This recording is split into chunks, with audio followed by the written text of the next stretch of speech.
বেঙ্গলে খেলা দিয়ে স্টার্ট করেছিলাম, তার জন্য হয়তো কিছু পুরোনো কথা বলতে গেলে কিছু জবও হয়তো স্যাক্রিফাইস করেছি বেঙ্গল খেলার জন্যই।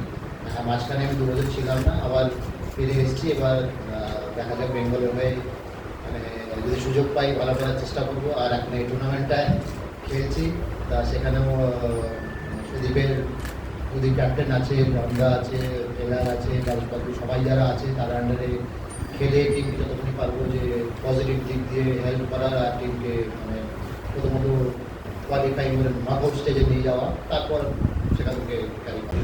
আপনি যে কিছুটা বলছেন সেটা তো আমি বলি কিছুটা না, আমি যখনই খেলেছি কিছুটার থেকে মোর দেন 100% অলওয়েজ চেষ্টা করেছি যে অলওয়েজ যখন আসবো ম্যাচ খেলবো 100% দেওয়ার চেষ্টা করবো। সেটা আমার পাশাপাশি যতজন আছে সবাই আমাকে জানে, চেনে, সবাই হয়তো দেখেছে। আর এখনও সেটাই আমি চাইবো যে যেখানে আমি খেলছি, এখন এই টুর্নামেন্টে খেলছি, এখন এই টুর্নামেন্টটার দিকে ফোকাস বেশি আছে, আর সেখানেই বেটার করার চেষ্টা করবো। আর যেরকম প্র্যাকটিস চলছে বা সেদিক দিয়ে বলতে গেলে কোচেস বা ক্যাপ্টেন বা মেন্টার বলতে পারবে যে আমার কমিটমেন্ট কীরকম থাকে গ্রাউন্ডে, তা সেটাই বলতে পারবো। আর অলওয়েজ চাই আমি ভালো কন্ট্রিবিউট করার।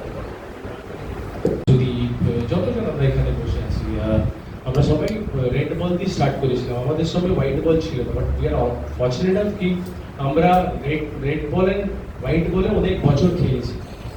কিন্তু আমাদের আগে যেরকম পদা স্যার বসে আছেন, উনি কিন্তু হোয়াইট বল ওই সুযোগটা পাননি।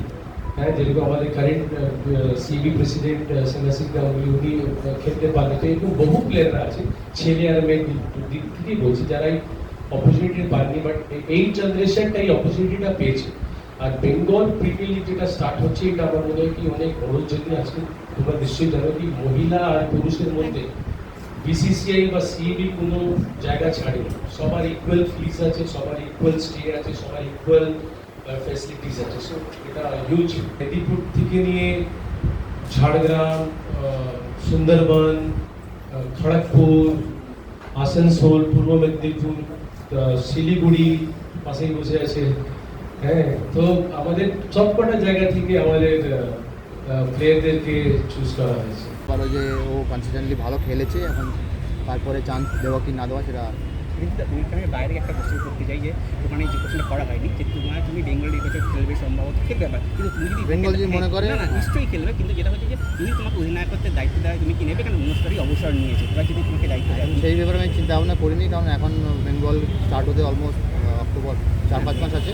তোমার কি চিন্তা ভাবনা আমি বললাম আমি প্রেজেন্টে থাকি, পাস্ট বা ফিউচার আমি চাই না, আমি সামনে যেটা রিসেন্ট সেটাই। Thank you. রোল করা এইটা যারা করে আমি জানি না কেন করে। আর আমার মনে হয় কি আমার তরফ থেকে হার্দিক পান্ডিয়াকে অনেক অনেক বেস্ট উইশেস। পার্সোনাল লাইফ আর প্রফেশনাল লাইফ সবসময় আলাদা হওয়া উচিত। সো আমি সবাইকে, যত ভারতবাসী আছে সবাইকে বলবো নিজের টিম আর নিজের হার্দিক পান্ডিয়া টিম ইন্ডিয়াকে সাপোর্ট করা।